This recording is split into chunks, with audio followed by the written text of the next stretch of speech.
it's difficult to remain independent and to keep a life. You're almost expected to just get on with it, just stay in a chair and sit down and crack on. You got that, that's it. But I don't want to do that. So we're in Portsmouth, and this is the start of a new campaign. It's called Thank Our Troops, where we're going to be finding men or women who have served in our military who need help, who need a hand. And today the first gentleman we're meeting is a man called Knox, who from what I understand was a bit of a legend in the Navy. He needs a wheelchair, so we're going to go and meet him, hear his story, hear how he's struggling, and see if we can help him.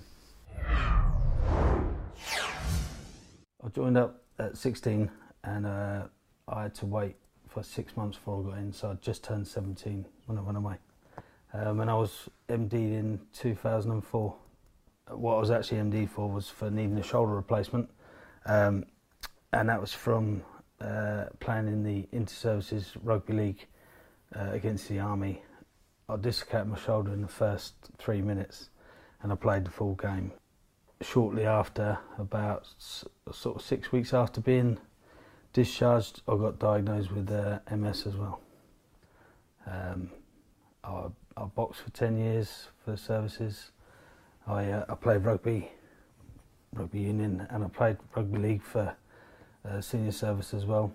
And I was an air arm field gunner, so I ran command field gun at the Royal Tournament. I did 4 Royal Tournaments in total. That was a huge part of my life, being a command field gunner, you know.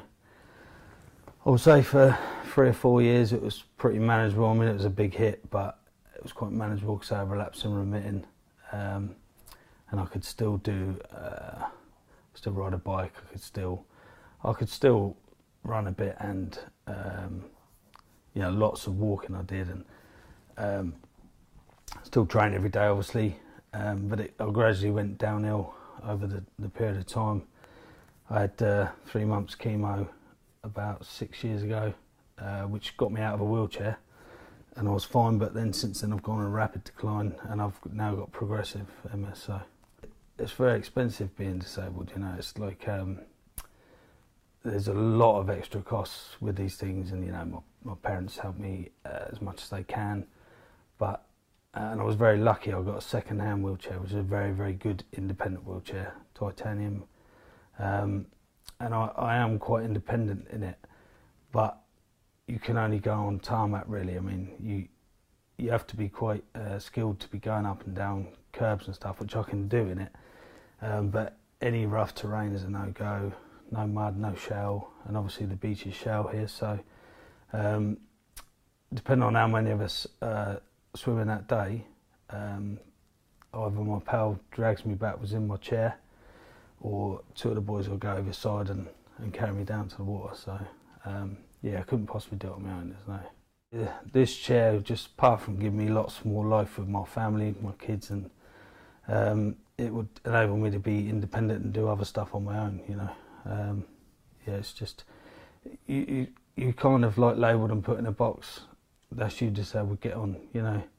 That chair's good enough. You can get pushed around, or you can do this. I don't want to do that. I'm only 43, and I still got a bit of fight in me, and I want to do it myself, you know. I still want to test myself as much as I can. I do quite a lot for charity. I do some crazy events. I've kited around the whole of Portsea Island. I climbed the equivalent of Spinnaker Tower with just my arms. But always in the back of my mind, I kept thinking, well, you know, I'm a veteran, so I'll be looked after. I've got a lot of support on my side, but it's not really like that, you know. The biggest support for ex-servicemen is the public, and the actual military side of things they're not too bothered. You know, I mean, you're not as protected as you think, you know. And that's just been proved time and time again with things like the chair. You know, this would never be an option, well, for me, because we couldn't possibly afford it, but also that there's no way that a military charity, or, you know, that look after you would ever consider doing something like this, because they'd be like, you don't need to go in the woods, you don't need to go swimming in the water, you don't need to go down to the beach and swim, you don't need to walk your dog in the hills, you know. There's not they'd just be like, you can just get by, You know, I don't want to get by.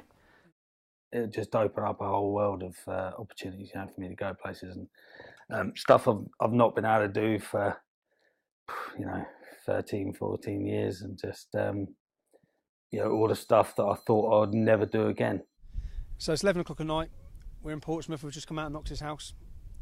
And all I can say after meeting him is, I love his character. He has been a fighter his whole life. His whole life is about adrenaline. Now, what we want to do is give him that opportunity back again. Give him his opportunity to live his life again. Sitting there listening to his stories, and as an ex-serviceman, they deserve the best. We have an opportunity to do this for him. If I can ask one thing, do you know what? After spending time with him and hearing his story and hearing about how this will change his life, then this is probably the most important thing I think I've done in videos, because I'm not going to rest until that man gets that chair. He deserves that chair. He served his country, okay? He served us. Let us serve him. If I had one thing I could ask of any person who supported me over the years, I'll ask you to contribute towards this. And how much of a great feeling will you get? I know how much of a great feeling I'll get. How much of a great feeling are you going to get if you contribute towards this, and then you watch a video in a few weeks' time where we travel down and spend a day and we see him enjoying himself? Give the man back his independence. Give him a little bit back. And yeah, so one thing, the website is thankknox.com. And again, please, if you can, £5, £10, anything you can, contribute it towards Knox getting that chair. Thank you for watching. If you like that and you want to see more, click like and subscribe.